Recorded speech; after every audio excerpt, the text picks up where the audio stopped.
Scammer Payback. Do you know this channel? Maybe. These guys are the absolute best. They're white hat hackers that hack back into the computers, and they take control of their computers and blow them up. Literally melt, like overclock their hard drives and melt them and just fuck with them in a way that is like the best payback story. We know of new methods of attack. The Trojan horse, the fifth column. Greetings. No? I hate that intro. Yeah. Did she say that out loud? Are we rolling? Yeah. Fuck. Because it's right when it's on. It's 60 millimeters. Right? Comrades, communists, and you can do that. cucktards. What do we say? What's your thing? It's comrades, compañeros. Yeah, something it's like that. Stupid. Also stupid. All these intros are fucking dumb. Mine are the best. Do an intro now. Okay. Let's see what you do. Hi, everyone. It's your friend, Matt. The worst. What are you talking about? God. That was dynamic. It's like a promotional video for an old folks home. Thank you. Yeah. Hey, everybody. Welcome to another edition of The Fifth Column. It is two of the three, the two best, the third one. I don't know where he is. He's in AA ball right now. We've sent him down to Poughkeepsie. He's working out a flexor tendon he's trying to sharpen his skills. We'll call him back up when we need him. You know, I got a complaint. You do? Straight away. Because so what we do in these circumstances when it's the two of us or other two, and it's kind of the regular episode and we're doing the jackass thing, we're like, okay, let's get a jackass friend. Yeah, let's get a friend to do it. But then you realize we have no friends. That's a problem. I think mostly because of you. But then, and then you're like, okay, let's get Eli Lake, right? Everyone likes Eli. That's fine. Eli had a good excuse. Well, today's his daughter's birthday. Not good. No, not good enough. Sorry. She turned 33. You had to be there for her. But my real bone to pick is with Ben Dreyfuss. Oh, why? I mean, so Ben Dreyfuss, beloved, one of everyone's, the listeners' favorite guest, every like 2 or 3 months, he usually does a little a tweet thread. Oh yeah, about how the Fifth Column like refuses to have me on anymore, and it usually ends up with some like fanciful story about Moynihan giving hand jobs in the forest. To, I saw that one. Not so fanciful, but I would keep your mouth shut. But that you're doing it with to Nazis. That was the thing that was that again. Not so fanciful. Is that in the shot now? Yeah, is that in the shot, or is that we spent so much time on where the whiskey bottle is going to be in the shot. Not even paying so you know, we had this situation that Eli Lake had an excuse, and so as Ben, who's always complaining that we don't invite him on. Correct. This is the second time in like a 9-month period of time. I'm like, hey, Dickface. Yeah. Well, maybe that's the problem. Is it? Yeah. I mean, you've heard his stories. Yeah. Just accurate. But and then he comes back with, you know, after 24 hours, like, I'm in Idaho. Yeah. So here's the thing. You don't get to complain about how you can't come on the podcasts. Yeah, we don't do remote guests. When you deliberately live in Idaho. We said no today to a rather well-known politician because it was remote. Right? Is he that well-known? Yeah, sure. Yeah, yes, that's right. Sure. But yeah, so to Ben Dreyfuss, well, I thought he was going to have an excuse like, I'm patching it up with my dad. No. Not happening? No. Why are you shaking your head? His sister wrote a story about it for The Atlantic. It's not private, right? Did you read that? No. Very sad. That's very sad. Oh, so maybe I shouldn't make a joke. Was it as sad as Richard's appearance on the Club Random podcast? Oh my God! If anyone, that's when I would have broken up with my father. Yeah, when he thought it was like a first class flight where you get to lie flat halfway through. People, you have to watch this. It is the most unbelievable thing. And I don't think Bill mentions it, but he's doing this. And to the point where he is literally in the lie flat having a conversation like about the Constitution. So, yeah, that's something. So today, this is a normal episode, and we just decided to just on our own. We didn't really call too many people, by the way. Mary Catherine, you know, my kid's going to school. First day of school the next day. No kids. That's right. It's totally true. Ben Smith. We asked Ben Smith.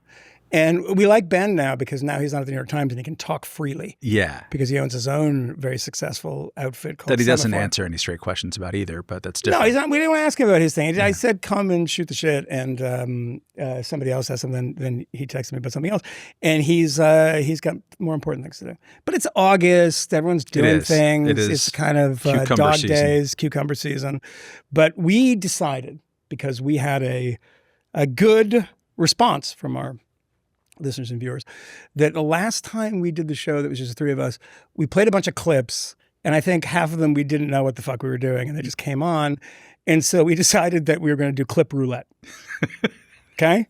Ladies and gentlemen, welcome to the first episode of Clip Roulette, where our crack staff of layabouts and half Mexicans and half Asians, we got a lot of halves here. That's right. Do you notice that? Yeah, and someday they'll fully make a good employee, but not yet. And they just pulled some clips. We don't know what they are. I threw one in that I know what it is, just for you. But do you want to start with that? I put in like... Oh, you put in a couple? I put in a couple. Do you want to start with chat? Roll the dice, spin the wheel. Do you remember chat roulette? Chat roulette. Remember that? Yeah. Okay, let's just spin the wheel. And this is a clip. We don't know what it is, but here is clip number one in roulette. And let me just indulge my theory, which I can't control myself from talking about. Run, baby.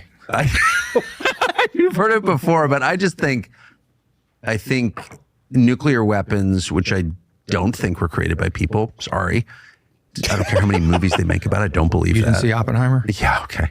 Wouldn't watch that crap. Wouldn't let that into my head for 1 second. But anyway, because it's all lies. But anyway, sorry, now I'm getting really crazy, but it's all true. What I'm saying is true. I think once man possessed the power, or believed he possessed the power to destroy everything that's alive, I think that he rejected God. Like, that is kind of like, that's rejection of God. And like everything changed after that. People became convinced they were gods. And that's when the true craziness started. It's not the 60s, or the, Obama years or whatever you want era. It's like post-nuclear weapons. That's what I believe. So what the ever-loving fuck? The funniest thing about that, maybe watch Oppenheimer. Yeah. You know why? Confirms your fucking thesis, bro. Because it starts with the Oppenheimer quote, which is a borrowed quote of "I am destroyer of worlds." That is the basis of that movie. That is the premise of that movie, Yes. which he is rejecting because it's all crap. Well, he doesn't want to let it get in there. Yeah. This place is very, very sacred to Tucker Carlson. Demons might actually, come in there. why am I starting with the wrong thing? I am barely leading. He says that nuclear weapons were not made by people. Can we get somebody out there in the audience here? What were they made by?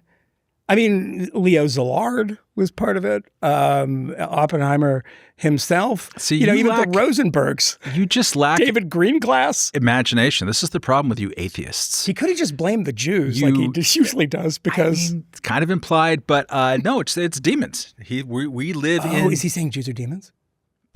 You're putting words in a great man's mouth, Anyway. and I want you to stop. Yeah. Oppenheimer. Hello. Hi. We're going to do the weapons today. I mean, that's how it sounds to him, right? The Rosenbergs, right? I think you're And David Greenglass, who was the brother-in-law. if Kmele were here, first of all, he'd be sleeping. But if he was not sleeping, he might say there wasn't any Semitic content to that. Yeah. He's just saying that man didn't do this. Some darker force The Jews. than. Yep. I get where you're going with this. I know where you're going.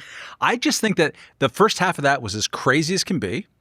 But the best is when he does the Noam Chomsky thing, which is, and he now loves Noam Chomsky, by the way, which is that kind of aside where, it's all true, it's all facts, and then goes forward like, wait, you just said that it was true that the atom bomb wasn't created by humans. Yes. And so the Waved it right on Soviet through. experiment to steal the atom bomb secrets, they were stealing them from demons?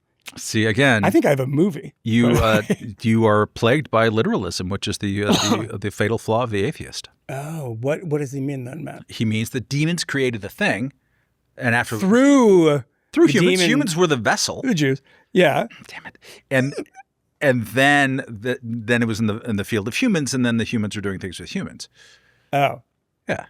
I think it's a perfectly rationally irrationalist thing to say for the second half of that, but the first half was all complete insanity, including, importantly. Yeah. He did the haha in there too. Yeah. You got it. Just like it's like an average. In case you didn't think that I was crazy. Wait, what was the thing he repeated twice? He always does the thing when he does the lower timbre. No one believes that. Yeah. No one believes that. Yeah. It's just he's been attacked by a demon. Yeah. The very same demons that worked on the atom bomb project. The Jews. Yeah. I'm starting to see one overlapping thing here. Well, thank you for that clip. It was very shocking to me. I hadn't seen. Can you imagine that happens? Was that what John Malkovich he was talking to? I don't know, but the guy had a pretty funny line. Yeah. He's like, "Run, boy." Whatever he said. It's either John Malkovich or Victor Davis Hanson or a priest. Or Charles Murray it could have been. Oh. I don't know. Who was the guest? Do we know who the guest was? Because they're getting increasingly obscure. Yeah. And there was a while I recognized most of the people that were on the show. And now it's some guy who has a podcast in Uzbekistan. I prefer who's figured everything out. Esoteric as the description. All right, let's do one more now. One more. Just one more. Just one more now. Today of all days is very much a day for white people to listen. Yes. And not to speak. Yes. So I'm going to be really, really quick. Wait, is he white? Yeah. Uh-huh. The truth that, as many of you, I think, know, is that many white people do not recognize the richness, the common humanity of black people. Sure. I think you know that in your heart of hearts, and I think that it's important that a white person stands on this stage and acknowledges it. Dude, shut up. We don't want to listen to white people today. Can we play the clip that I sent that is from the same rally? And this is a guy who's been on TV quite a bit. He's some photographer. He just did something with Javier Bardem. This is the Jason Arday vigil and Rest in Power. 15,000 people showed up to protest something. We all witnessed, all of us, a serious crime, and it's important that I use the word crime today. It's crime. Yeah.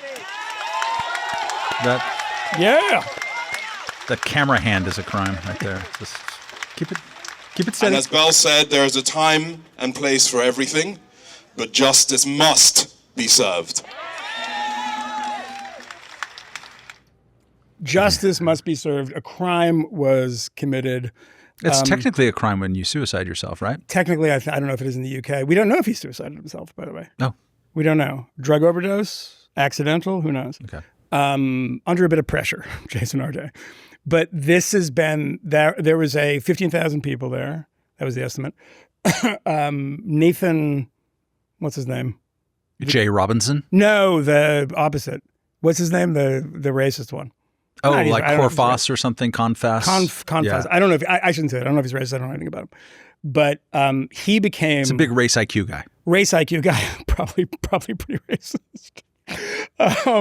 But he became the center of all attention in this rally because he was the one that pointed out a whole bunch of things that were true.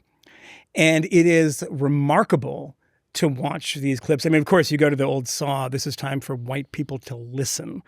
Which I will tell you about as I continue as a white to talk. person, as I talk, and I'm sure that was not the full length of his entire speech. It certainly wasn't. It certainly wasn't. But this idea that a crime was committed, and he goes on to talk about how the media with their poison pens goes and says things that are true. And by the way, there's a lot, I mean, what would these people gather out there if J.K. Rowling committed suicide? Do you think she was under a bit of pressure by the media? Do you think she was under a bit of pressure when HBO didn't invite her to be on camera for the retrospective of all the Harry Potter movies because she had an opinion that people didn't like? I don't care what you think about the opinion. This spidered out, and our friend Andy Mills and guys at Longview who did the witch trials of J.K. Rowling. I would say Rowling or Rowling. I think it's Rowling. But what she had to go through was pretty horrible, but she entered into public debate. And that's what happens. That's what happens in public debate. And she wasn't lying about anything. She had an opinion. He fabricated an entire career. He fabricated a life. I don't believe that I saw a clip from that 15,000 person rally in which anyone disputed the findings of people in the New York Times. They've just described them as lies or whatever, or like it was never definitively proven that he made everything up that sounded incredibly. I mean, are the people responsible for this ones the people who reported it? The person who committed the acts of lying? Or is some of that shared by the university that hired somebody who was clearly unqualified for the job? Clearly unqualified for the job.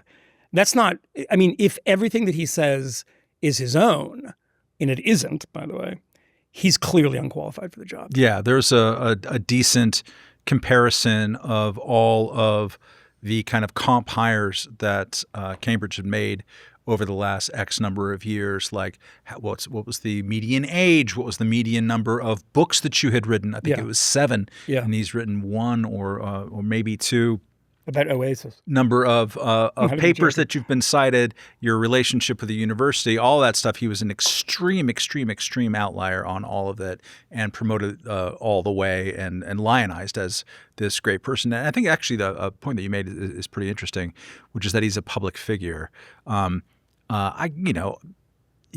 More people paid attention to him in a period of time that ended, it's continued, but leading up to his suicide, then anyone should be paid attention to on some level. Like no one wants to be that notorious or famous unless you're a president. This has happened too to many people who didn't do anything to seek public attention at all. Correct. This guy had multiple BBC milkshake duck. Sort of serious milkshake duck, right? Yeah. Explain if you remember. Yeah, I don't remember the exact etymology of it, but it is somebody who does something great or does something funny and cute. Like I think the famous example is the woman in the like Star Wars mask or something in her car in Australia.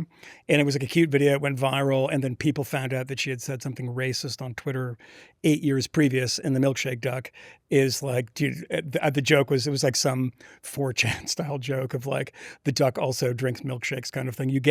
You find all this stuff and you destroy the person who didn't ask to be elevated in the first place. Yes. Whereas Jason Arday, on the other hand, there were multiple BBC radio and television pieces about him, like a documentary about him. He was constantly one of these guest on television. Constant guest on television. Every one of these compounded the lies to make it worthwhile to have him on. He ran, 30 marathons in 32 days, things like that. 36? Come on. Why do you got to lie about it? Anything that any person with half a sense would just say, well, hang on.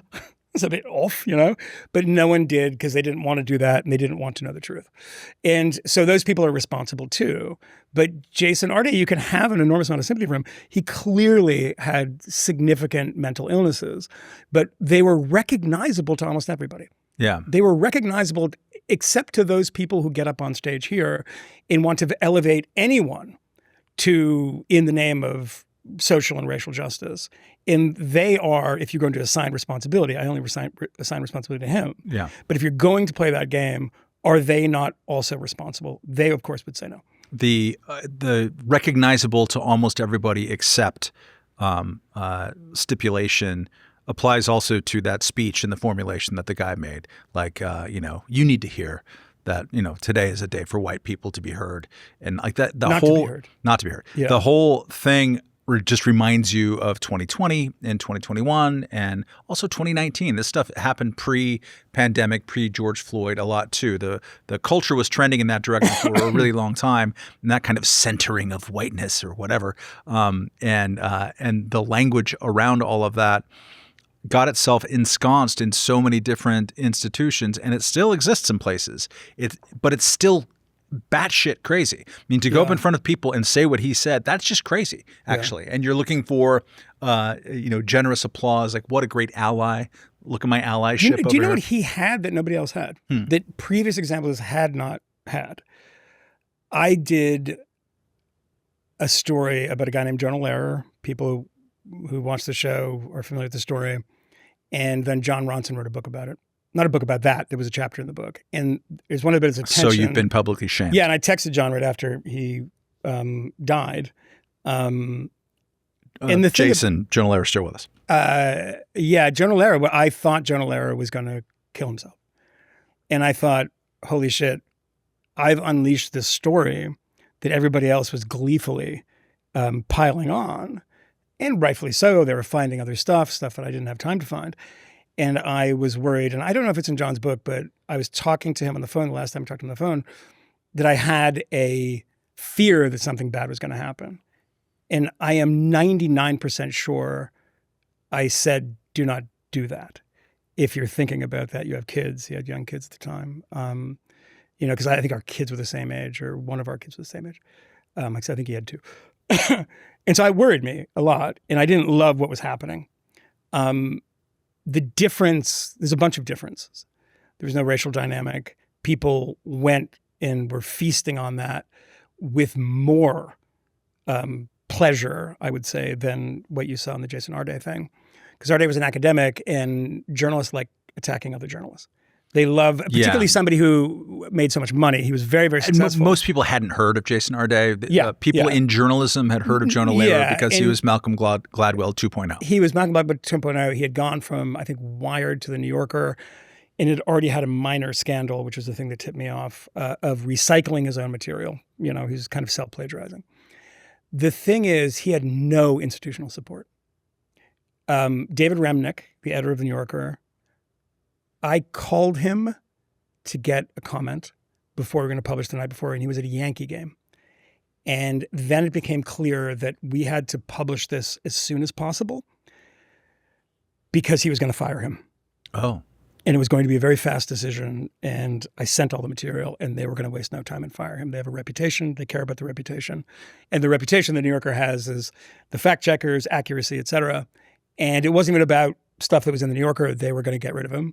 And so we had to rush. And I wrote the piece that I ultimately wrote, and I think about 45 minutes. It was like an hour, 45 minutes pastiche of things. It was probably terrible if you go back and look at it.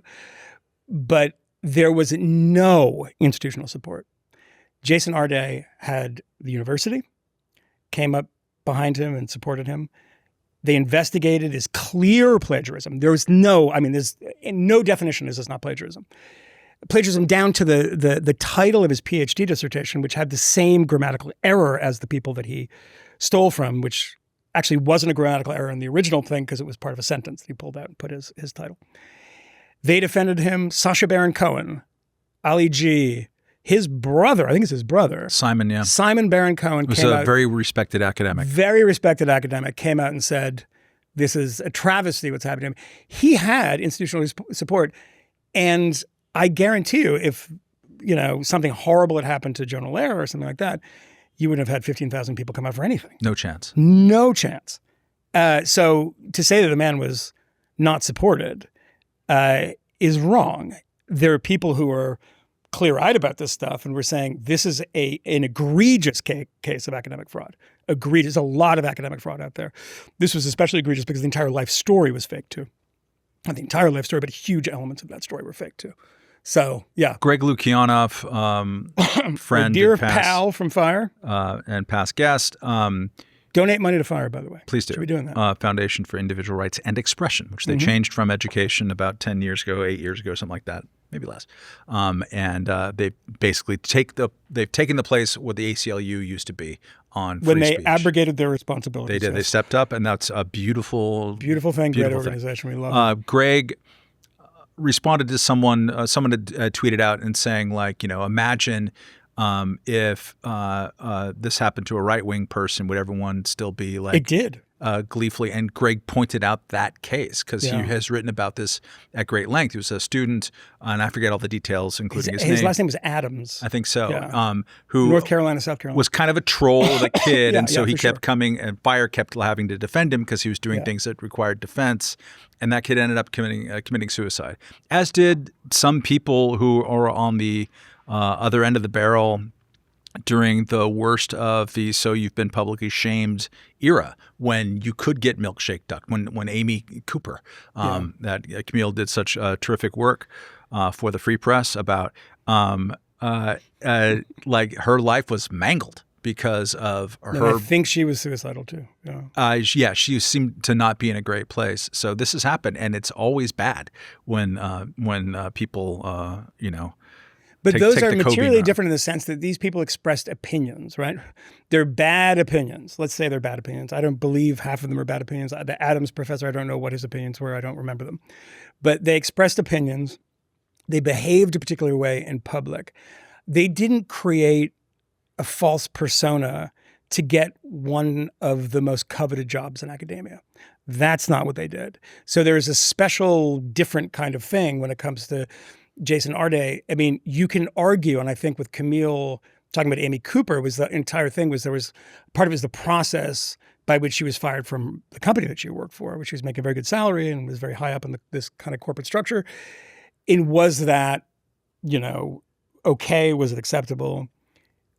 There's no debate amongst reasonable people, not these fucking lunatics on stage in London, that this man should have been discharged from his position because he lied to get there. You cannot lie in academia in a million different ways, but particularly to get the job. Your life story is not true.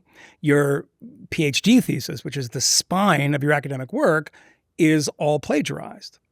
In the stuff, you see this guy on television. And again, you do feel bad about somebody who possibly took their own life, is no longer with us, to kind of shit on them and say that their work was no good. But the fact that he's passed away under whatever circumstances does not make that fraudulent academic bibliography any less fraudulent. And yet Joe Biden was president. It's very... Hey, Arday. I love a good guy. Love that guy. Should we clip roulette one more? Let's do one more. Let's do one more. It just seems like a lot in that folder. There is. It's too much. Enjoy Sorry. the format. If you don't, sorry. Oh, God. Fue una precaución excesiva como resultado de recientes contactos en la política exterior estadounidense.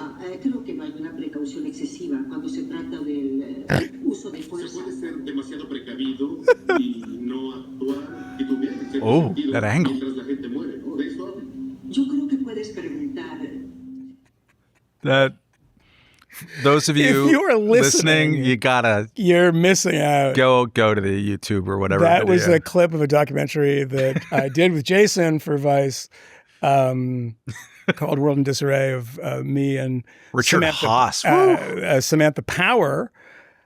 And I got to say, it sounds so much more authoritative Oh when yeah. I am like a Colombian. It's weird because you're baby faced there. You look like you're 7 years old. Dude, I have clips. I have another clip on the show of me from 2018. Good Lord, did I get old? Yeah. No, you're Oh haggard. my God. The mileage. The drinking, the drugs, the yelling at women, women yelling back at me. It has not done a lot for my So skin tone. you look like a baby, and Samantha. I hope Samantha Power looks worse than I do now. Samantha Power, like she has an Anchor Woman hair helmet. This is very. Can I tell you a story about that? Yeah, you can. I told this story to Scott when we were shooting something recently. We went to her house, which I found out on the day, or a couple of days before the shoot, was in my hometown because she lives that's there right. with Cass Sunstein. with Cass Sunstein, her husband, Nudge. Yeah. And we had a bit of a Nudge this, We had Cass. a nudge problem. We had a local sound guy. Sometimes you bring a whole crew, sometimes you get somebody locally. And we had a local sound guy. And to this day, no one knows what happened.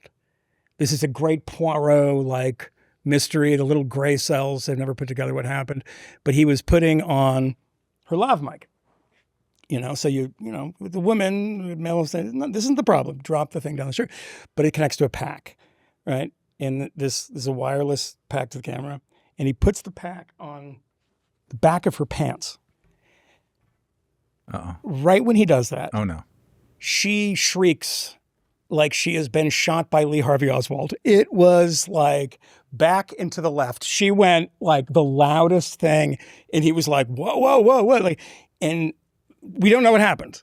Was it a shock? Was there the sound guy that we were talking to, I told this story recently. He said, well, there's these things on these old Sennheiser mics, these kind of, sharp things that are like needles, basically, that could have potentially been the culprit. And that ruined the fucking interview. It absolutely ruined it. I don't know. Her Spanish was very good, so I don't remember. She was like, and she was like, I cannot believe you do this to me with the pack on my back. It's so bad, okay? But she was like, all right, let's get this done. Oh, and I was like, oh, for fuck's sake. Because as an interviewer, nobody at a certain stage in their life, right? They don't need the press, and they don't want to be there. And so you have to be like, let's make this fun. And when you go out of the gate, when they are so pissed off and have just been injured by the sound guy, bless him, it wasn't his fault. I don't think so. I mean, he might have just been a Republican or something. Who knows what he was doing in the back? It was like J.D. Vance was the sound guy or something, Miss Liberal Interventionist. But it didn't ruin the interview, but it made it extremely difficult because her answers were very clipped at the first part of that interview. But look, we did interviews for that were all like 2 hours long, and they ended up being, maybe 2-3 minutes in the actual film. So. Fun fact about Samantha Power: she was the best woman of the wedding of my ex-girlfriend. Sure. Really? Did you go? Sure. You went to the ex-girlfriend's wedding? Sure. Wow. How long was it after that she left you and humiliated you? No, it was decades. Wow. Yeah. No, it's it's all very, very friendly. So is the name of this episode Matt's Cuck Wedding with Samantha Power? It should be. No, she's very interesting. I've written a bit about her last memoir, Critical. Did she slept with your best friend? No, not exactly like that. You kind of tapered off there. Close.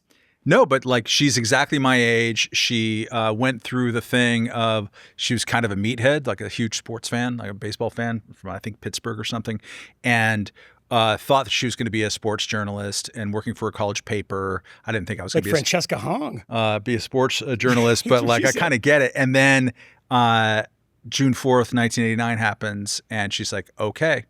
That just changes everything because I was 20, about to turn 21. I think she was 21 at the time. And just like the entire world is like this. This is also true of our friend Jonathan Farber, who might be somewhere lurking here. He keeps changing seats. So, oh, really? Yeah. Yeah. Joaquin Farber. Yeah, that's it. De Gaulle Farber. Jonathan De Gaulle. JD. But like it's like, oh shit, and then like changed the trajectory of life and felt like she had to go to Central Europe to see what the fuck was going on. God, you guys all went to fucking Central Europe. If you were 21 that year, you would have gone.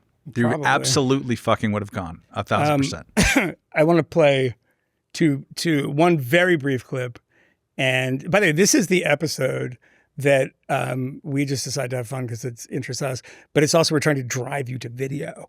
We're driving you to YouTube right now because it's so much better if you see the clips.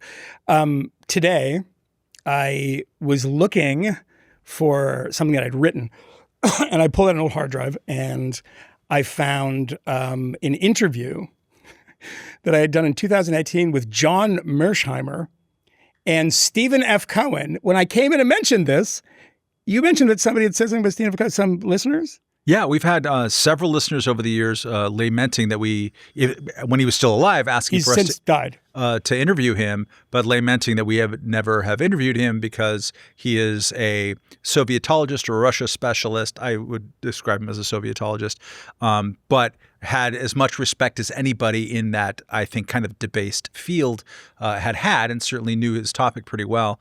Yeah. And, Mearsheimer is the leading realist along with Stephen Walt out there in that school of foreign policy. So, yeah, there's definitely interest of this. And this is from 2018. Cohen's views curdled over the years. He was very well respected as a Sovietologist. He wrote a Bukharin biography that was very well regarded. And he was kind of an anti-Stalinist. Robert Conquest, the great historian, had good things to say about him. They were friends. They disagreed politically. But this first clip is very, very short. And I just was like scrubbing through the interview trying to find, and this is 2018, I think July 2018. And this is John Mearsheimer being right on the money about the future.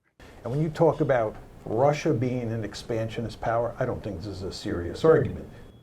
Okay, so that is him saying that Russia, as because I said an expansionist power, he said, I don't think that's a serious argument. It's 2018. 2018. They've already seized Crimea. Correct. They have excuses for that. They have excuses for Georgia. They have excuses for Chechnya. They have excuses for a lot of things.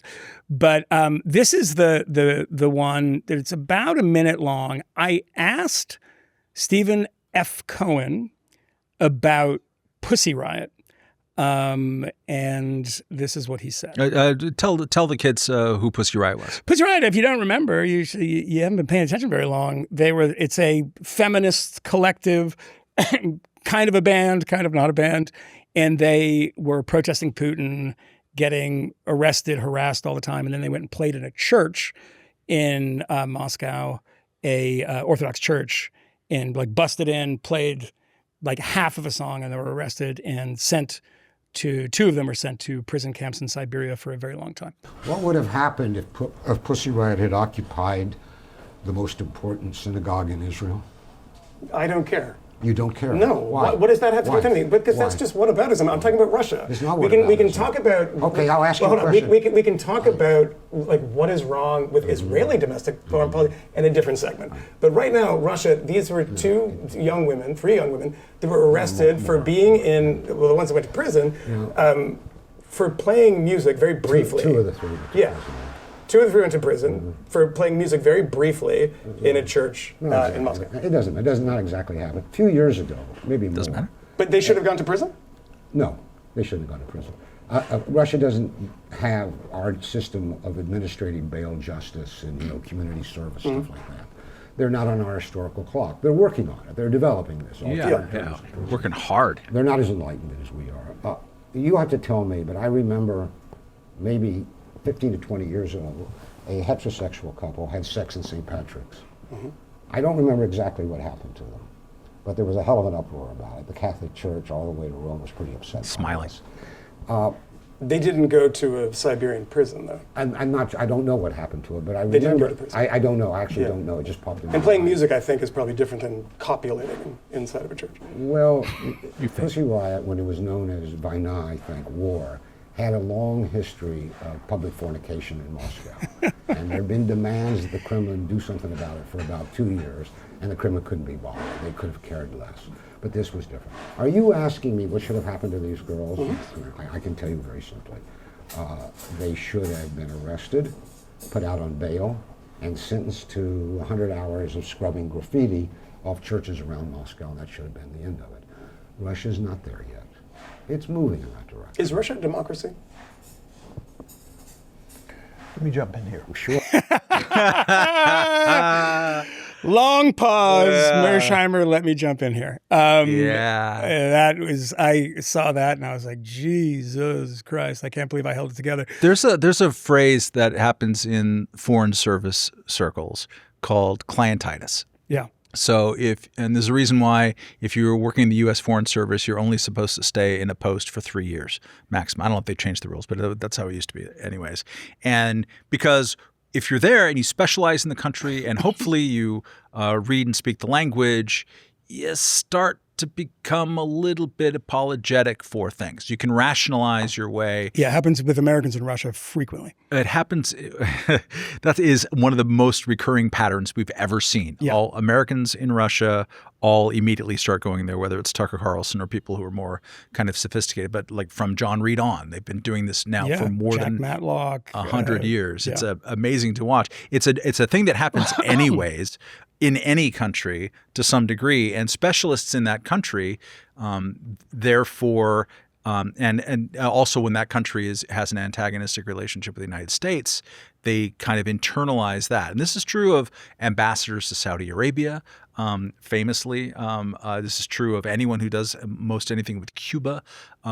They start basically taking the other side. And there was America's ambassador during the Purge trials.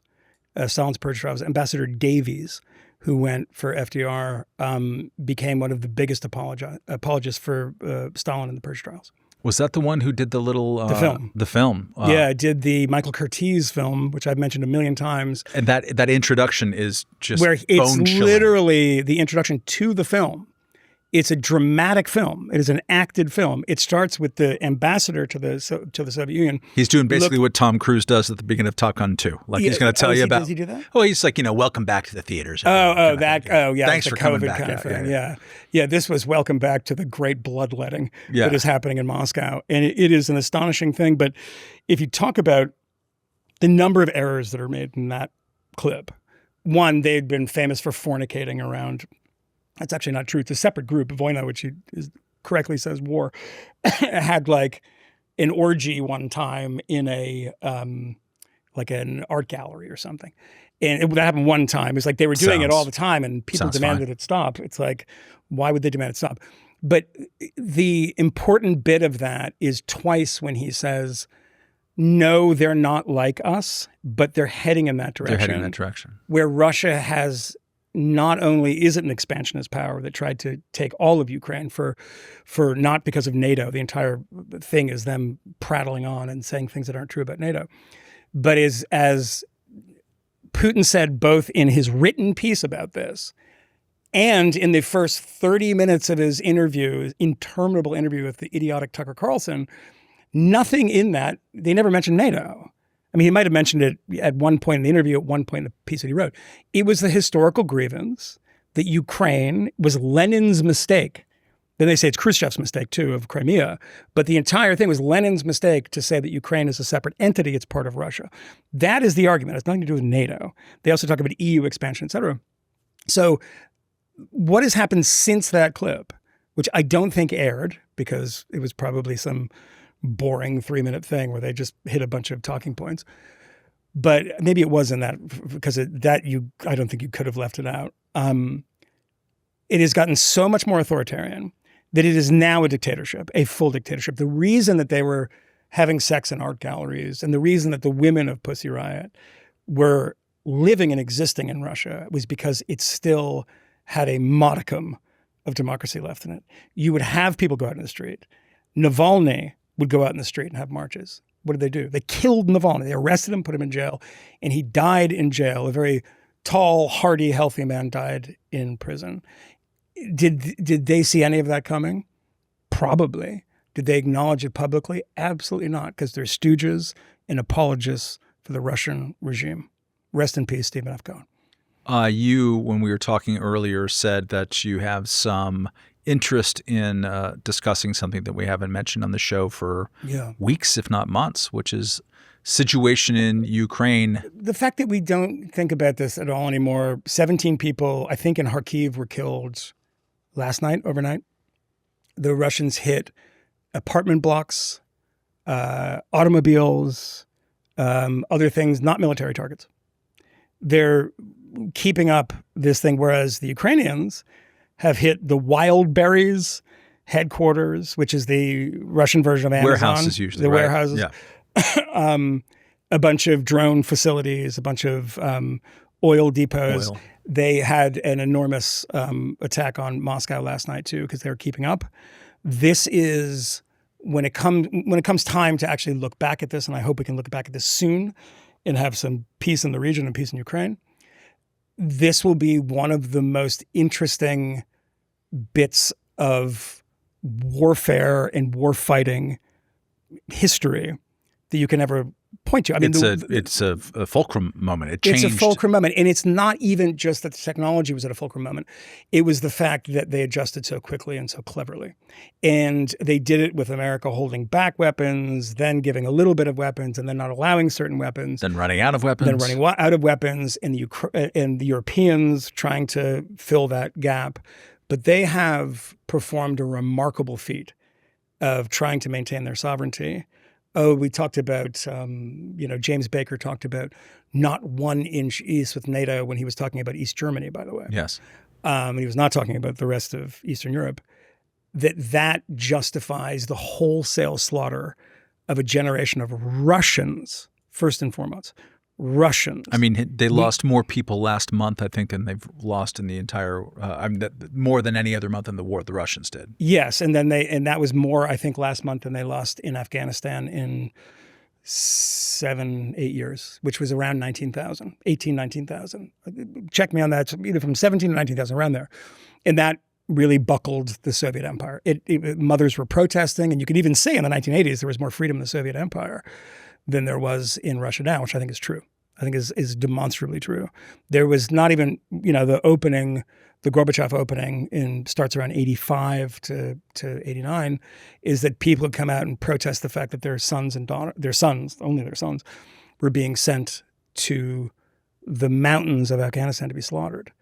For no apparent reason. In 1979, it was to prop up a Soviet puppet state, but for no apparent reason. Let's play another clip that we have up that's relevant to Ukraine point, which is the Kim Jong-un clip. Oh, yeah, this is a good one.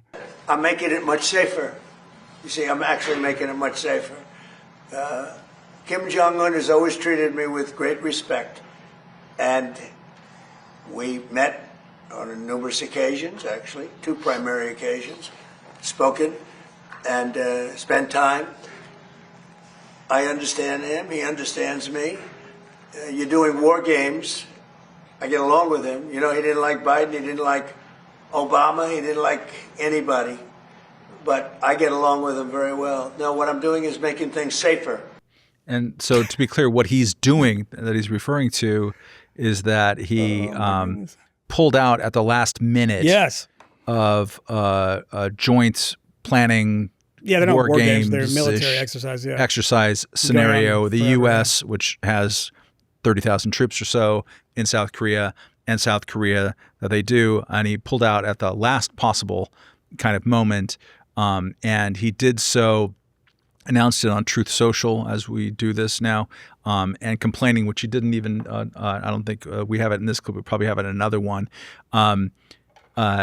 complaining that South Korea was not helping enough in the Strait of Hormuz, and that this was part of the reason, and that he has a good relationship with Kim Jong-un. I bring it up in the context of Ukraine because, Michael, is there any connective tissue between North Korea and Ukraine that comes to mind? None, particularly not those meek, terrified soldiers from Ukraine who they keep capturing. I mean, from North Korea who are being captured by the Ukrainians. I mean, there are North Korean soldiers fighting. There's North Korean weaponry being used. It's on the continent of Europe. Yes. North Koreans are. Yes. So he's got a good relationship with Kim Jong-un. People don't care about that sort of imperialism now, do they?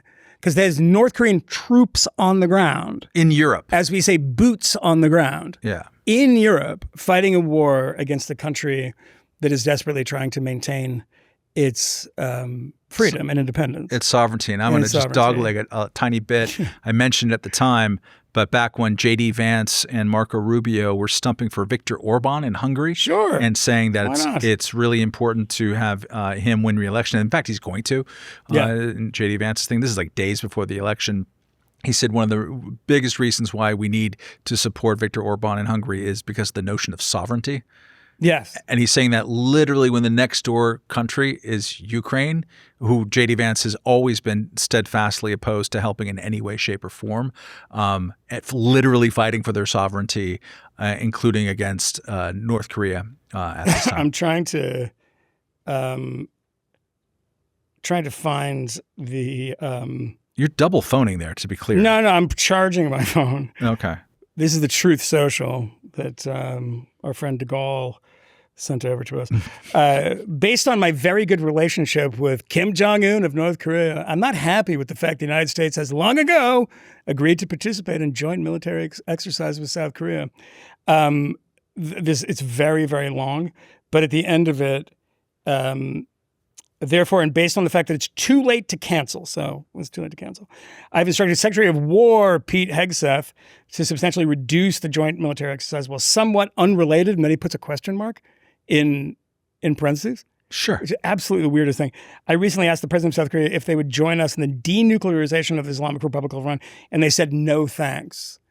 Which means what now? Join us in the denuclearization, which I suppose means flying missions over Iran, and you're surprised that they said no to this.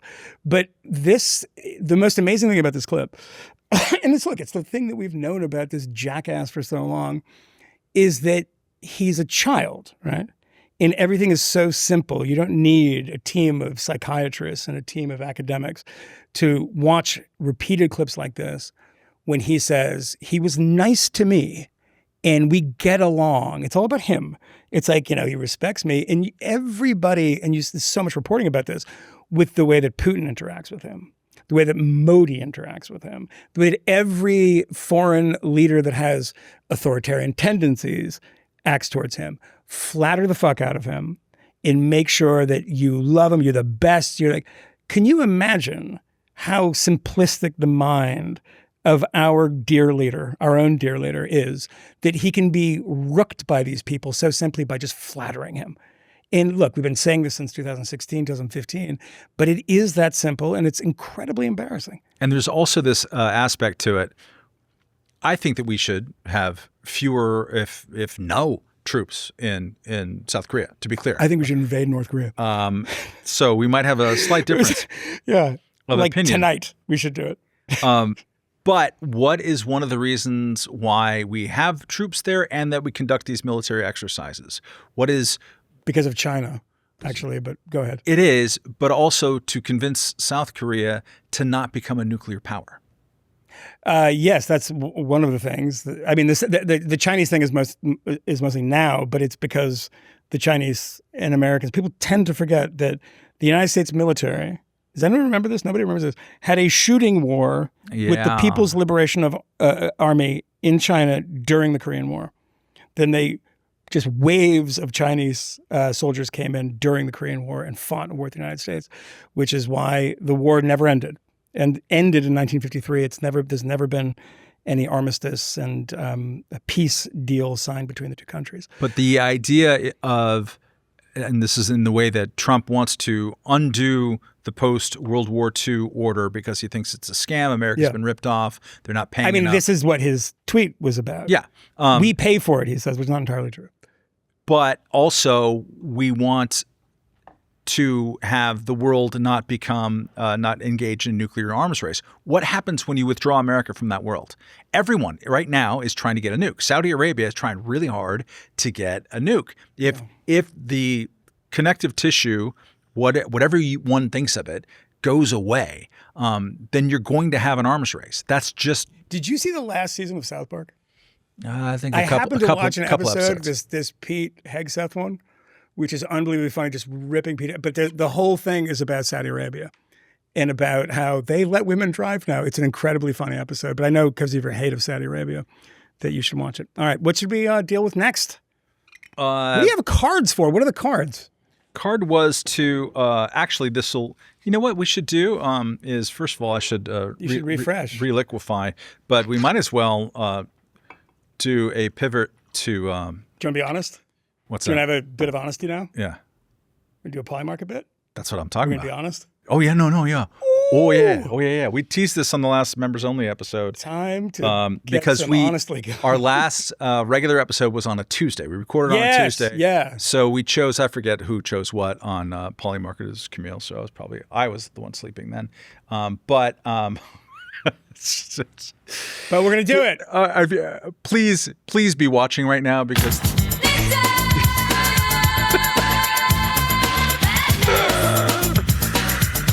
So we're keeping the Nazi. It doesn't matter. It's actually changed. No, it's better. Rachel, it's him looking down at his Nazi tattoo. Like the South Park intro Nazi or the like Simpsons tattoo. Intro. It should change just a little bit each time.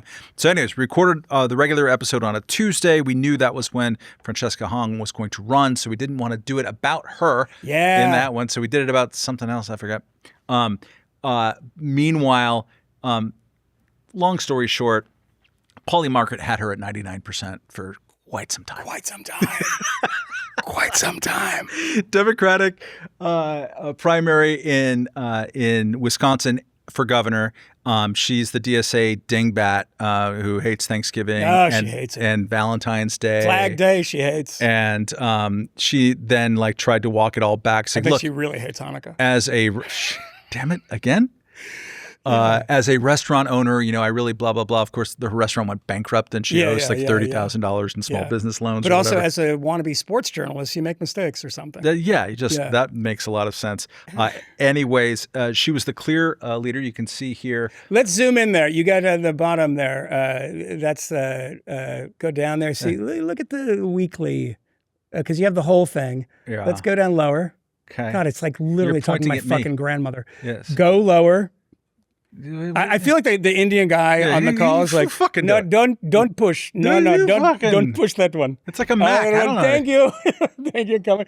You don't even get the computer because you don't know how to operate it. This is it on, what is that, Jason? Is it a week span? A month? That's a month. I can't see. I'm blind. Month. Holy but that is an shit. amazing month. And because Matt doesn't even know how to operate a trackpad, Yeah. I'm going to just look at in those high 90s. Yeah. So look at that. From looks like a weather report in Palm Springs. Look at that. It's high 90s for the whole month. Birthday, which we forgot to celebrate, and going on, she was in at least 95%. There's a moment when she dips down to right there. There's a little dip there. Little dip. A little dip. She had 96% or 95%. So Polymarket was absolutely sure. The voters. Wait, what happened? Oh, at the end? All those lines are intersecting on one day. What happened, Polymarket? Dear. Amazing. Do you want me to make the case for Polymarket here? Please. I'm going to make one case for Polymarket. Okay. Because if you looked at Polymarket over the past month in Wisconsin, or outside of Wisconsin, we just looked at it, you had no idea who was going to win this race. But if you were a member of the Crowley family, or the person who won, it was Crowley. Crowley, right? yeah. And you're like, you know what? I'm going to put money on him because he's my cousin. And you were at 1%. You did really well. Did super good. So my takeaway is DSA elections, primaries, where everyone's very excited in the media about it. Go to the 1%. Wager on the 1%, whatever we say. Yeah. I don't know what the correct terminology is. But engage in prediction markets on the 1%. Yeah, engage in prediction markets on the 1%. Because what we also discovered this week, Matt Welch, and happy birthday that we missed. But you don't tell me why we don't know. I don't care. I don't have your fucking passport with me. I don't know when you were born. How old are you now? 58. Holy shit. No, it's gross. Is this like Menudo when you hit 60, we fire you? Yes. That should be the case. Then we become a stair chair podcast. Yeah. Just Ben stair Drivers chair can ass. finally move from Idaho. This poll, quote unquote poll, in LA with your best friend, Karen Bass. Bass. Actually, it relates to this. We'll get back to the Polymarket. It affects actually Wisconsin too. Up. It's not just Karen Bass. So the polls were also pretty heavily towards Hong. It was not 99 to 1%. Yes, yeah. But she was up 10 percentage points. But these have a different mechanism. Yes, they're measuring different sentiment. Yeah. But there's a story that came out. Wild story just a couple of days ago. A polling firm that came out of nowhere to show Francesca Hong with a 23-point lead over David Crowley in the Wisconsin primary has shut down and said that its whole operation was bogus. This is called Median Strategies. And they had a statement, Median Strategies has concluded its polling project and will not publish additional polls. All previously published polling releases have been withdrawn and should not be cited or treated as genuine. They didn't shut down a polling project. There were no polls. Yes. They made it up. It was created as a short-term social experiment. Bullshit. You got caught. Examining how purported polling information, it was a troll, could enter and spread through the political information ecosystem without independent verification. So this is like a get caught cheating. Baba Booey situation. Yeah, if I get caught cheating on a woman, I'm going to say when I get caught. When? Well, again, yeah. If I get caught in the future, I'm going to say this was a social experiment to see if you really cared. Yes. I don't know if you cared.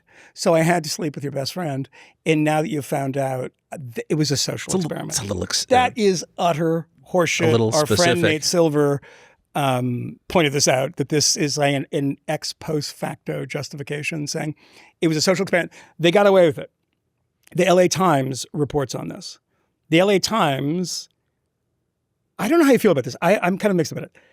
They release the story because the story needs to be released, right? And they need to show that there's a poll. This is the mayoral elections going on. We have the Polymarket odds up now for Karen Bass at the moment. Versus Nifi Rahman, who's the about DSA 65-35.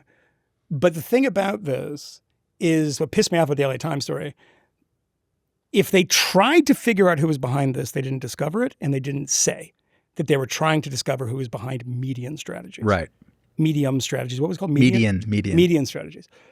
Because that changes the story considerably, right? Right. We don't know any of the details about it. Considerably. We just know that if it's a Republican outfit, if it is a Karen Bass affiliated, people affiliated with her campaign. I'm not saying this. We have no evidence of this. I'm just saying if that were the case, hypothetically, that would change the story dramatically.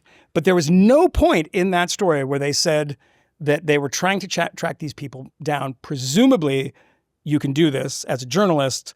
This is a company who's getting checks from somebody. I think basically they got the statement, the same statement that we read earlier from them went out with them. It's interesting in this case that the phony poll, which in this case showed that Bass was winning by 23 percentage points or something like that. No, by 12 percentage points ahead of the runoff. The phony poll also claimed that 16% of its respondents said they had voted for Spencer Pratt. And that of those voters, about 85% were planning to vote for Bass in the general, while about 7% would support Rahman, right? So like it's the idea that the Pratt voters are going to Bass. Those numbers entirely made up. The funny part was that it led to a headline in the California Post, which is the New York Post's attempt to take California, which declared that Spencer Pratt's voters could be a deciding factor in LA mayor showdown, according to latest poll. Everything about that is true with the exception of according to the latest poll. That is absolutely true. Sure. But the hard thing is obviously to judge. People love polls and they love speed, right? You got to tweet this stuff fast. You get out there stuff fast. No one is stopping because it takes some level of knowledge, a sort of Nate Silver, et cetera. People were shitting on Rasmussen in the response to this article. Rasmussen, by the way, which interesting to point out, Scott Rasmussen has not been involved with. It's named after him. 2013. Yeah. Whose father died today, by the way. And rest in peace to, I think, Bill Rasmussen, who, along with Scott Rasmussen, started ESPN. They were the founders of ESPN. And so ESPN2 is running the documentary about that tonight in honor of him. Oh, great. But a bunch of people pointed out that while Nate Silver had problems with, I think it was on Reddit, had problems with Rasmussen back in the day, he puts it at about a B+ as a pollster. You know, you win some, you lose some, but in general, it's about a B+. Because there's methodology, there's stuff. These are fly-by-night people that are relying on places like California Post to not check it and just put it up there because it, you know, lines up with their priors. There's so part of this is which is true. The information ecosystem has collapsed. So the number of people working at newspapers who could have any sophistication about, is that a poll? Is that actually a poll? Or is that someone who said that this is a poll, right? Like usually they release top lines. There's different parts about it. And who might have heard who they're from and have that kind of Nate Silver-like sophistication. That number has kind of collapsed into nothingness. People's ability and willingness to just grab whatever the hell and throw it up on social media. It's funny. We were doing gathering stuff for Clip Roulette earlier today. And so I did something I never do, which is I went on Twitter and I clicked on the trending. Oh, yeah. I know everyone does that. I've never done it in my life. For whatever reason, I just not interested. And I went and I saw that for me at least, the number 17 trending thing was George Clooney. I'm like, okay, well, did he say something stupid? And I went, and the reason why it was trending is because there was an absolutely made up quote about how he was mad to discover that he was going to have to pay the pied-à-terre tax in New York, considering that he supported Mamdani. And his quote was like, I expected him to come here and just do a little communism, but not like the whole communism. Yeah. Like, there's no chance that that's a quote. Yeah. And he's number 17 trending because of his objectively, obviously fake quote, but people like it hits them in the sweet spot. And there's just the mechanisms for immediately identifying this and kind of like quashing it and like shaking people and saying, what the fuck? My favorite So in the comments on Substack, if you're not a subscriber, too bad you can't comment. So go subscribe. Paying subscriber. Because I'm old and I forget names. You're not 58. No, not that old, please. What's his name? The black actor who played God. Old dude. It's Morgan Freeman. Not Morgan J. Freeman. No, Morgan J. Freeman. My favorite fake quote machine, top 2, Churchill, Morgan Freeman. Yeah, that's And it's always some like right-wing thing about black people from Morgan Freeman. Because he said one thing one time on 60 Minutes, and there is an entire like AI industry of creating Morgan Freeman quotes. But I want to talk about something that's related. There was a story that was on our text chain that DeGaulle sent to us that I'm kind of fascinated by, and I'm reluctant to say too much about, but I want to revisit it when we get a little more detail on it. But as an academic at Stanford, political scientist, he identifies himself as a left-leaning guy, votes for Democrats, et cetera. He wrote a piece, which he's now published on a Substack, which actually coincides with a lot of conversations we've had on the show and that our dear friend Nancy Rommelman has written about, is the exploitation of old people. And in this case, it was from Democratic fundraisers in these groups that go in hard on people and send text messages and emails that if you read are absolutely stunning. Barack needs your support right now. Not even that. Yeah. You are the only Democrat registered in your neighborhood to have not donated. And if you don't donate by 12 o'clock, and there's a timer, you will like screw the whole thing up, basically. We will forfeit X, Y, and Z if you don't do this. They're extremely aggressive. It's basically selling timeshares, but for politics. And this guy who's a serious guy, as I said, Stanford political scientist. He's not Nick Shirley or one of these bozos. Writes something about this or does the research on this, very, very deep dive on it. I read it. It's incredibly impressive.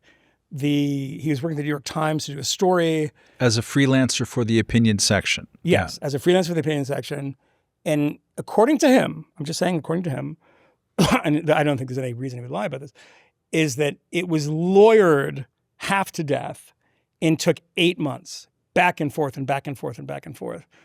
With the precipitating event being the Democratic institutionalists correct issued a cease and desist letter. And that is the precipitating event because the lawyers for some of these people, did they name them, didn't they? There was a couple of, it was Marc Elias's people, went after them and said, if you run this, you're going to have a problem, right?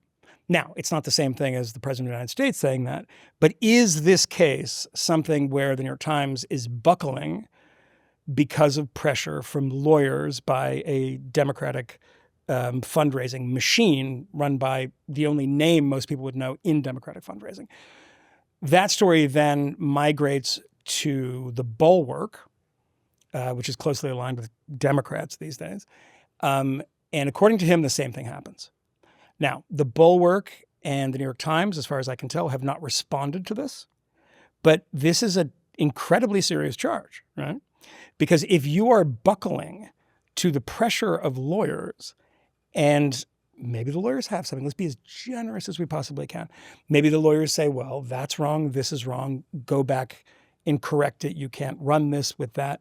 You excise those bits from the piece. I've been through this. You've been through this. I've been through rounds with lawyers on pieces a million times on the edit side and on the writing side. To buckle on something takes a lot, right? And I've always said there's two types of media lawyers. There's the one who tells you how far you can go. Yep. And there's the one who is like, don't get us sued. They're very, very distinct things. I don't suspect both of these people in the Bulwark and the New York Times have don't get us sued lawyers. So I'm going to, say no judgment yet because we don't know the response from these two people. But I will say, and the two people being the Bulwark and the New York Times, I will say it looks extremely bad. It looks bad. And very bad. The way that he talks about If you're upset about Donald Trump, bullying ABC, bullying CBS, yes, I understand that it's the president of the United States and it's materially different. Yes, of course. He has a bigger whip hand than bigger whip hand, and DCCC. It's 1,000 times worse for that reason. But we object all times to lawyers threatening to sue people for publishing a story that is true. I trust this person, this political science from Stanford. I know his stuff. I've seen it. I can't remember his name at the moment. What's his name again? Bonica. What's his first name again? It's Mike Bonica. That's what I say. I can't remember his name, but Bonica. Like, I've seen his stuff. He's a very serious person. He's not even center right.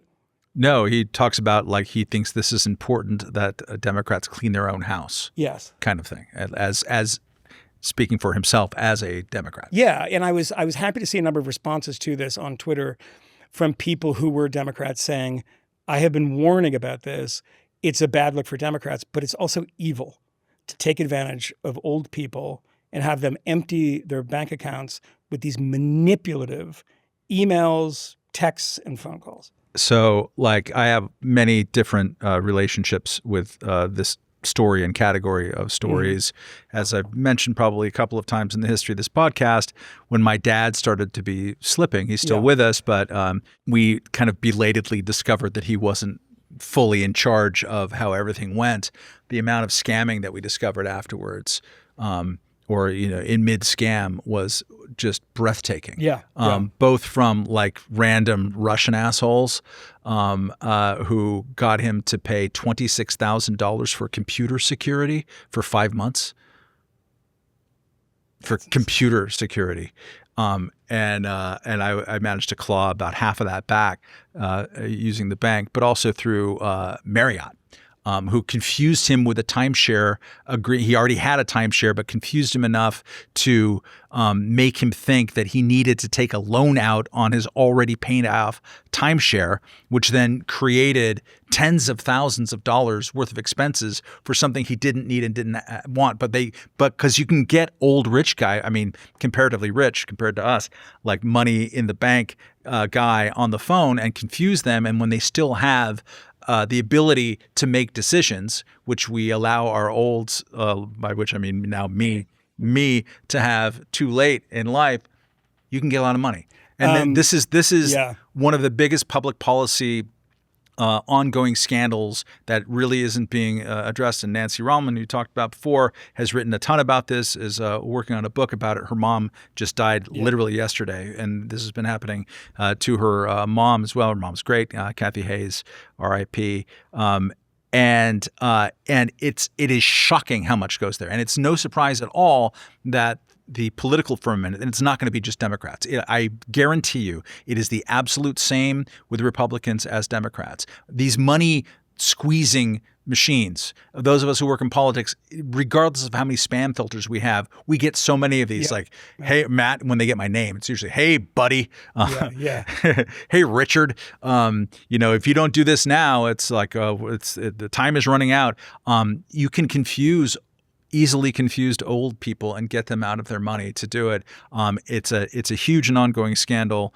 And on the journalistic front, I think that these institutions are scared shitless to work with freelancers on things that could be controversial. Yeah. By the way, that I don't. It's bad to not get his name right. It's Adam Bonica, by the way, from Stanford. Two quick things before we go back to the roulette wheel. The greatest thing about the internet is that it made you realize that there was content that, if written down or pitched to you, you would say that is the most boring thing on the planet, that turns out to be fucking amazing television. And I just wanted to find one of my favorite YouTube channels. And the first thing that comes up is 13 million views. I'm not the only one. Scammer Payback. Do you know this channel? Maybe. These guys are the absolute best. They're white hat hackers that hack back into the computers, mostly of people in India and Pakistan and Bangladesh. Seems to be mostly where it's coming from. There's some Nigeria stuff still. There's some Nigeria stuff too. And they take control of our computers and blow them up. Literally melt, like overclock their hard drives and melt them. Oh, hello. It is unbelievable. And Are they Israeli? No, maybe. Yeah. They're American guys, and they narrate the whole thing, and they hack into their cameras and watch these guys. They find their exact locations and just fuck with them in a way that is like the best payback story. It's like, a Quentin Tarantino film, but as a YouTube video, it's this ultimate payback of these guys getting totally destroyed, them locking up their computers and doing all sorts of fun things. So Scammer Payback is great. And to say to our dear friend Nancy Relman, her mother passed away. She tweeted about it. Our other friend Jeff Blair pointed out that Nancy's mother was a beauty and looked like Joan Baez. She had a very Joan Baez vibe. Liked the men's. She was one of her last. This is funny, sad, and beautiful, and everything. But one of the last, because she's been slipping for a long time. One of her last big smiles, like eyes wide open, like hey, was when she saw Bill Schultz walk into her. That's when you know she has dementia. It was no, it's probably because she was like, "Who's that man who covered in piss? Why does he smell like that?" It's urine, Mom. But rest in peace. And she hosted a podcast of ours. Remember, we did it from her porch. Oh, that's right. That's right. In the early COVID days. That's right. Early COVID like days. Kmele had the stupid helmet on. Yeah, that's right. Like the Kraftwerk helmet on. Yeah, that's right. We won't fill in the details of that. All right. Next, Roulette video. Do you believe that Cuba, Venezuela, Nicaragua, that they are dictatorships? I think in the United States, it's hard for us to judge look at the eyebrows. Other countries being dictatorships when we have Donald Trump as president. Yeah. Let me go back to Cuba. Do you think Cuba is a dictatorship? Oh, here Ramos, just going for it. But there are things that the Cuban people themselves would want to change in their own system, but it's hard to do that when the blockade is such a severe. It's strangling their economy. I understand, but maybe your hesitancy in Megan. I don't know if you want to. I can jump in. So I've been to Cuba 3 times. My discussions with them led me to believe that they are in an extremely similar place to where most Americans are, which is for us it's the corporate power. For them, it's the American boot on their neck. So the issue is the blockade. But clearly, since 1959, they haven't had multi-party elections. There's censorship, political prisoners. Let me insist on this. It'll be the last time. Do you believe that Cuba is a dictatorship, Megan? I believe that Cubans have access to their democracy in a way that we do not. What? Dude. Access to their democracy in a way that we do not? Honestly, go fuck yourself to both of these people. What the fuck? Are you fucking kidding me? Have been to that island and to say that they have access to their democracy in a way that we do not. How the fuck? I'm gonna give a recommendation here. I'm gonna start with a recommendation. I said, told Jason this the other day. I just watched a documentary that is a very difficult watch. And it's one bit of archival footage. So it shouldn't be difficult. It's one man with a camera in archival footage. And it's called the Padilla Affair. And it's about Gilberto Padilla, the poet and the writer. And this caused in the West in 1971 the first real questioning of what was going on with cultural policy, because all the cultural people in this country were supporting the Cuban dictatorship. They were going down there and judging literature festivals and shit like that. Padilla was arrested for writing poems that were opposed to the counter-revolutionary poems. He was forced in 1971 to do the autocritica, to do the self-criticism session in front of the entire union of Cuban writers, including, other people who had said things that were slightly questionable in the eyes of the regime. This was filmed, and Castro never let this film be shown for reasons that are controversial. And that's a different issue. But the filmmaker got copies of this, right, on Betamax. He won't say how he got them out. It's a 3-hour autocritica, self-criticism session. And it is one of the most harrowing things I've ever watched. It's him in full. Padilla later said, he did that to indicate that he was being forced by the secret police to do it. It was so over the top of all the terrible things that he had done. But then he starts denouncing other writers in the room. Oh. Who then have to come up and denounce themselves. Except for one, Norberto, I can't remember his last name, who came up and said, no, I'm not going to do this. I don't agree that I'm a counter-revolutionary. And he, despite all of this, of saying "Patria Muerte," like fatherland or death, Fidel, I'm so sorry. He was close to Fidel in the early days of the revolution. Despite all of this, was never allowed to write again. He died in 2000 in Auburn, Alabama, teaching in Alabama, and to see what the regime did to writers and what it did to poets and at the same time, and that's called the gray period, in the same time did to gay people. Ronaldo Arenas is in there, who the film Before Night Falls, and the based on his book. Musicians too, yeah. Yeah, musicians too, were forbidden from ever writing again because they said things that were mildly critical, then did this self-criticism session in public that was filmed and meant to humiliate them. Some were jailed. Most of them were jailed and tortured.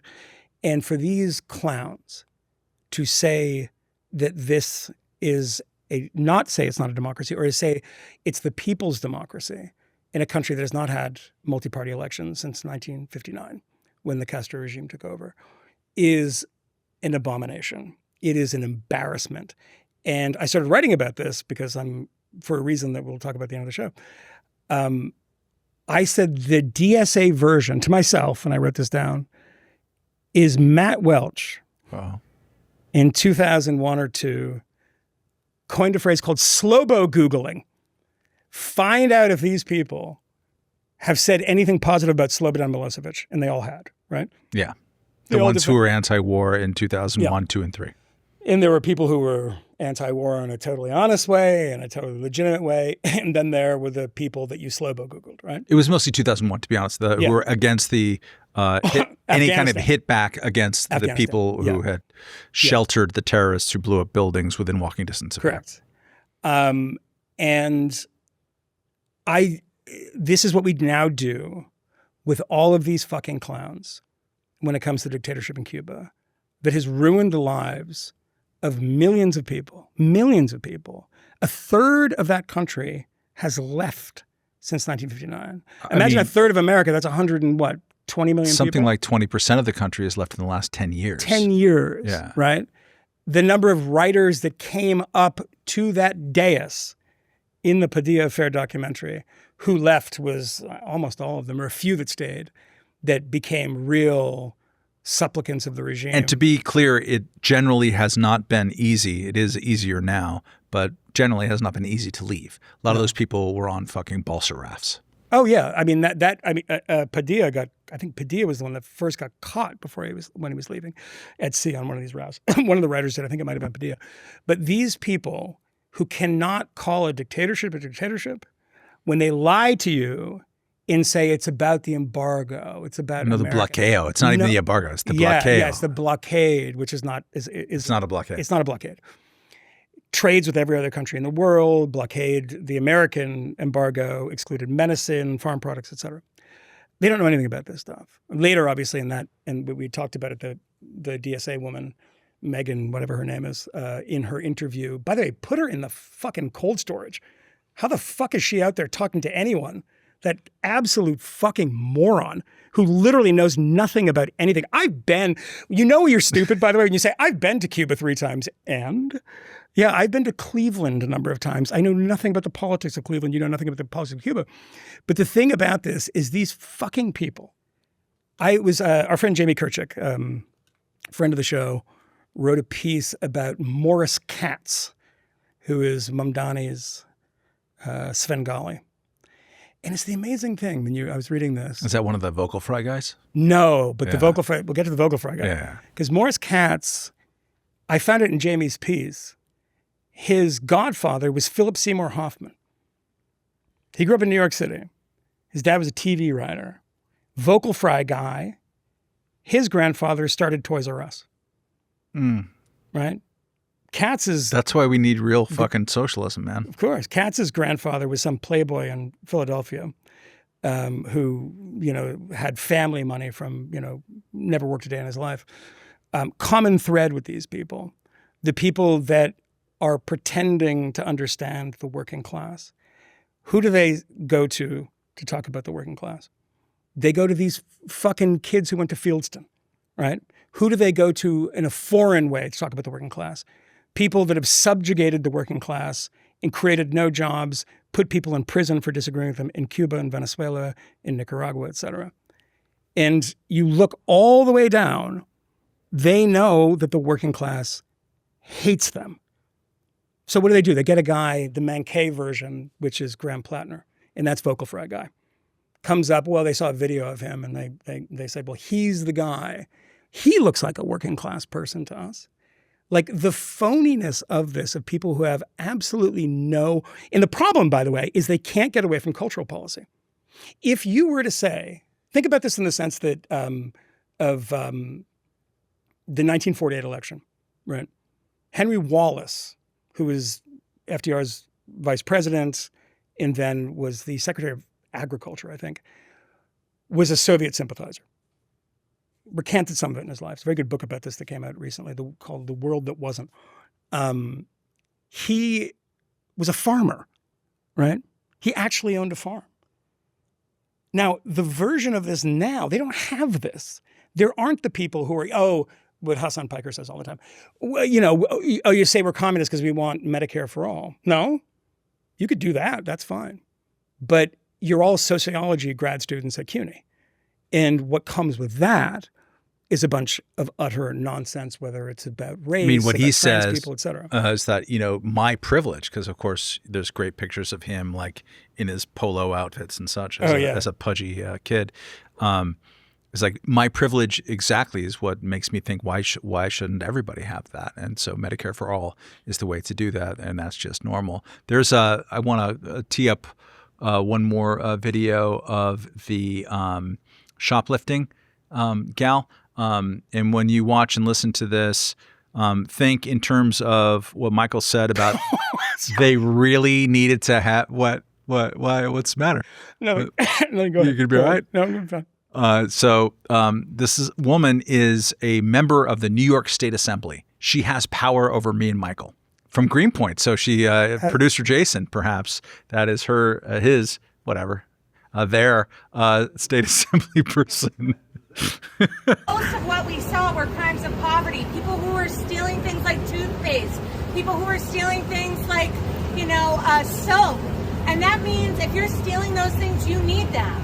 And we are choosing to protect billion-dollar companies like CVS and Walgreens over the people who are struggling to get by. So I would say that the true crime is that there is such incredible wealth disparity in this city that there are people who can be thrown in jail simply for having a biological need. Biological need? Do you have comments, Michael Moynihan?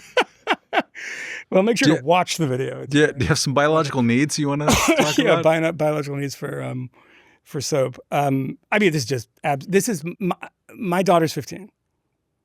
I tend to think that my daughter's very clever because she's my daughter. Yeah. I don't know if everybody else would think that. I think she's extremely If you would invite her to the parties. If she made this argument to me, I would say that's immature for you as a 15-year-old. This is a child's argument. This is a 5-year-old's argument. Yeah, it's not even Coco's 11, so this is a 9-year-old argument. It's a 9-year-old argument. Yeah.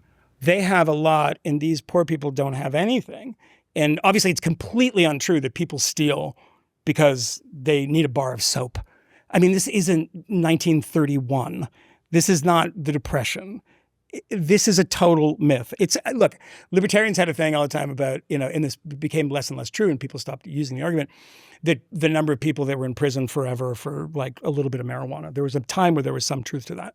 But it's a similar kind of instinct. It's like the real problem here is not that people are stealing bars of soap because they can't afford soap. Every one of those people who is stealing something, I'm sure, has a $1,000 iPhone or probably $300 sneakers or something. But the premise of the argument is so ridiculous. But this is the problem that we see with young people standing out in front of government buildings in New York City. I don't know what building that was. It was a government building in front of New York City. We saw this with Luigi Mangione, who admitted something that we all knew, that he killed the CEO of United Health is you see these dingbats who have the moral math of a 7-year-old of saying, well, they do bad things that I don't like, so he's a hero. Brianna Joey Gray saying that. Like I said, like a 7-year-old. Yeah. Yeah. I mean, this kind of, the fact this resonates with anyone, I mean, it truly resonates with stupid people. Like, it's not a smart argument. But I think there's a Graham Plattner bit to make with this, which is that Morris Katz needs Graham Plattner to make that argument, because otherwise it's her. And that's not going to win a statewide election. You don't think so? I don't think so. I don't think that's going to be the message that's going to resonate. I saw her on the assembly line. You didn't. You just really, really. Do you know how many jokes that I'm stopping? I know you're. It's really hard. Stifling. It's really hard. They can see you. The ones who are watching on video, text me and they can watch you because there was suffer. one that was a banger. It was really good. That's not right. Yeah, that kind of thing is that the people. Every one of these people had parents that were in the arts. You know, it's always like his parents were in the arts in New York City, and then either some elite school. It's a public school, which you can get into, like Bronx Science or something like that, or one of these elite private schools. And that's the stock that all these people come from. And so they have to fantasize about working class people. They have to fantasize about the poor. There's a lot of poor people in this country who don't steal. There's a lot of poor, I would say it's 99.9%. And in fact, what have we seen over the last 3 years? We've seen dramatic falls in crime. Correct. Everywhere in this country, some places more dramatic than others, suggesting that there might have been like some fucking madness in 2020 and 2021. Yes, and also, the relative poverty and non-poverty levels didn't really change. That wasn't the factor. By the way, you can get things cheaper from Amazon, but they don't want you to get them from Amazon because that's bad. Of course. They'd prefer that those all go and I guess steal from small businesses is what they're interested in. Is that right? This is one of the reasons why I'm at one point noting with alarm the rise of the DSA. The DSA had 35 elected candidates in 2017. It has 250 now. Yeah. And it has 2 in Congress. 2. AOC and Rashida Tlaib. Bernie doesn't count himself as DSA. He's definitely adjacent, and he's the godfather of the movement.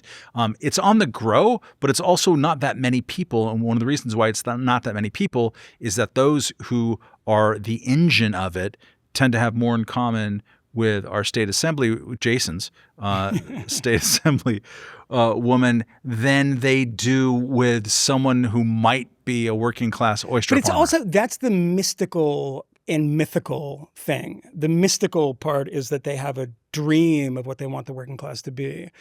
And the mythical thing is that working class people aren't like this. I mean, I grew up in a working class family. I grew up in a very wealthy town, but by accident, in a very cheap house. I shared a room with my brother. What was the accident? How did you guys get there? We got there before it became really rich, was the accident. Okay. And yeah, it was I think they paid $21,000 for the house. And I remember being in 7th grade and my mother telling us that we were probably going to lose the house. My dad never stole anything. Did my dad respond to that by stealing things? No, of course not. He made his way. And that's what working class people, I think in general, he didn't the way they steal some Luckies here and there? No, I did. I stole his Luckies. He smoked Lucky Strikes, by the way. Did not help in the long run in the sort of his lifespan. But the thing about that is like working class people do not respond to that at all. Not even a bit. Not even a bit. 99%, as I said, don't steal when they're a little short on something. They're like, we're going to go out and rob something. We're going to steal from the store because they have it. Biological need. I don't think that's a very common thing. Maybe 99% is high. I have no idea. But most people don't do that. Most people, when they're mad at their insurance company, don't hunt down and shoot the CEO or commit violence or even break the windows of the local branch of their insurance company, because most people are smart, sensible people that have a good moral core. These are people that have been in fantasy world for so long. They fantasize about Cuba. They fantasize of being choked by America, not the fact that since 1959, it has not bothered to have an election, and anyone who spoke out against the government either went to jail or had to leave before they went to jail. Or Venezuela, a very, very similar thing. Or, healthcare, or any of these things, or abolishing the police, or abolishing prisons. Do you think that if you get some actor like Graham Plattner, and then he opens his shirt up and he's got a Nazi tattoo, and he goes on anti-Semitic podcasts, and he beats up his girlfriend or whatever the accusation was. Maybe it wasn't that. Don't sue me. These are people desperately trying to backfill their fantasy of working class people. That's where they're trying to find them with Graham Plattner. That's where they have to get people like this off of television. We're going to tell you about the workers. What do you think people who actually work for a living think about that?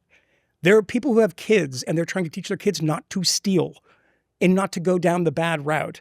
And this is some half-wit woman who, God knows, probably has a sociology degree from CUNY, saying that, well, they have it, take it. This is the oldest story of time. I mean, there's a million versions of this throughout the years from Robin Hood on, of that they have it, take it, it's fine. And they don't see any long-term repercussions from this, of relaxing those standards of morality. What happens then? Get the fuck out. This, I'm just telling them, if you want a real working class movement, do it within the Democratic Party, because these people have poisonous ideology, and they've married themselves and chained themselves to dictatorships, bad dictatorships, and to policies that no working person wants to, get on board with. And that's whatever it is, cultural policies that are, you saw during the George Floyd protests, or trans policies, or whatever it might be. They all want to be nice to trans people. They're like, yeah, fine, we have one person in our family. That stuff you can do and launder it through the Democratic Party. This is a fool's errand that starts in cities and will destroy the Democratic Party unless it distances itself from it. Should we do one more? Do one more. Let's do one more. Let's do one more. Sorry for monologuing. Bounce on. No, it was good. It was a good one. Pissed me off. Been drinking too much. What is this? Not enough. Is that Donna Brazil? Make a lot of money just doing DC stuff. Seriously. It's DC. We take care of each other. Oh, no. Still Chocolate City. What? Despite all these vanillas that keep dropping in. Got some strawberries now. What the fuck is that? Where is that from? What the fuck is that? K Street. K Street. Yeah, you love K Street. Producer Jason wrote about K Street. Wait, K Street is a movie? It's like a TV show by maybe Steven Soderbergh or something. Am I getting that so right? That's not a quote from Donna Brazil. Donna Brazil improving. That's improv. What's a strawberry? Dude, it's strawberry. What's a strawberry? Do you know what a strawberry is? Is Rachel a strawberry? I think Rachel's a strawberry. She's like the most racist thing I've heard all day is, wouldn't it be yellow? That was her, not me. That was Rachel, who is half Asian. That is so bizarre. I don't know what a strawberry is. I will say, Donna Brazil. You love her. Not going to tell the story again. Got fucking absolutely obliterated with her, and it was super fun. So I love Donna Brazil. Let's do one more. We have one more? Let's end on one I understand a little more. Quiet. You're very disrespectful in front of this young man. Okay? Don't you find her disrespectful? He understands. Quiet. Who are you with? I'm with CNN. Fake news. I just wanted to follow up on the South Korea question. You're a loud, boisterous person. You're fake news. I was trying to find out if you had been talking to Kim Jong-un, if he had asked you to scale back on those military exercises. Mr. President. Do I have to denounce him for that? Because that was really funny. There's a follow-up from the White House rapid response tweet thing. Oh, yeah. So this is Kristen Holmes was the CNN reporter who was asking follow-up questions about Kim Jong-un and the North Korea stuff, which he was clearly talking about because we played the clip earlier. Someday your children will come across your disgusting and inhumane question. Mm-hmm. They will be sickened and embarrassed to have a parent be so callous and vindictive. It's quite troubling. There's nothing abnormal about that in 2026, which is very depressing. Yeah. Yeah. I want to say as going out, it's an incredible clip because you want to not laugh at it. You're trying so hard. It's so hard not to. Quiet, quiet, just over and over again. Won't let her talk. But disrespectful. I didn't read the book previously because I wasn't going to be here for your one-on-one with Maggie Haberman, which our listeners loved. I've been reading it. I'm about halfway through it. Man, is it good. It's a very good book. It's a Jonathan very, Swan, very good book. Yeah, I should mention Jonathan Swan, too. In one of the most revealing chapters, I don't even know if there was any sort of facts or anything in it that I was not previously familiar with. But this is what good journalism is assembly, right? It's a very good assembly of the meeting with Zelensky. Yeah. That thing and the absolutely repulsive behavior by J.D. Vance. I was on CNN last week, and the host asked me if you had to choose gun to the head, Rubio or Vance. I said, well, Rubio. Yeah. And he said, why not J.D. Vance? And I hadn't gotten to that part in the book yet, so it hadn't jostled that memory. And if I could go back to that broadcast, I would mention the Zelensky disgrace, an absolute disgrace, and very well documented and framed by Swan and Haberman. It's an absolutely fantastic book so far. So I have a feeling that in the near future we're going to be talking a bit about J.D. Vance and his attempts to kind of shape what comes next after Trump. Yes, he's been doing that. De-dollarization, baby. Gonna do it. Got to do it. I mean, they've kind of been doing it anyways, but doing it more strongly. But yeah, we're gonna have some episodes like that in the future. One other thing. There's this asshole who I'm sitting next Hitler. to. Big I asshole. mean, look, you can just imagine the little stupid mustache that he definitely has in a Velcro thing in his mirror. What the fuck is happening with the Moynihan report? I want to first say that I did send my daughter a picture today of Osama bin Laden with braces on. It was the best thing ever. Don't ask why, but it was a smiling Osama with braces on. Did she know who it was? Of course she did. Okay. She's a huge fan. Yeah. All the kids are these days. No, some of you guys have been asking, and we did Second Sunday and some emails and comments and such, and I have teased that the Moynihan report, which I started at 2A, with a very different version of that, which was getting drunk people on to yell at me. We're doing it again, and a lot of you know that, but we are going to be launching. Don't hold me to this. Don't get mad at me if some stupid technical thing comes up. We're going to be launching next week. Will be episode 1 of the new, revamped, and totally different Moynihan Report. Is it not a political show? No, it is a political show. We're going to be doing political stuff. But we came in with a bunch of interviews that weren't necessarily political. All of them broach politics, but with non-political people. And I'm going to give a space there because you can cut this out if it's wrong.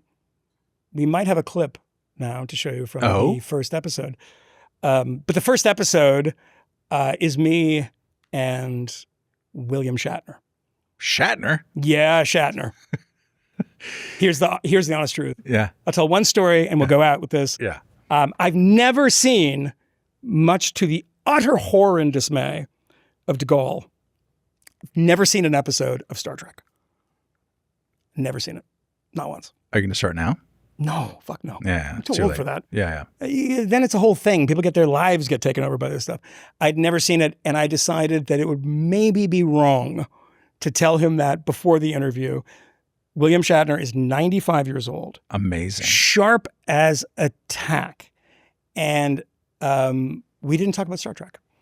And I told him after that I had never seen Star Trek. And in the intro to the show that you will see, I do say what he said in response, which is very interesting.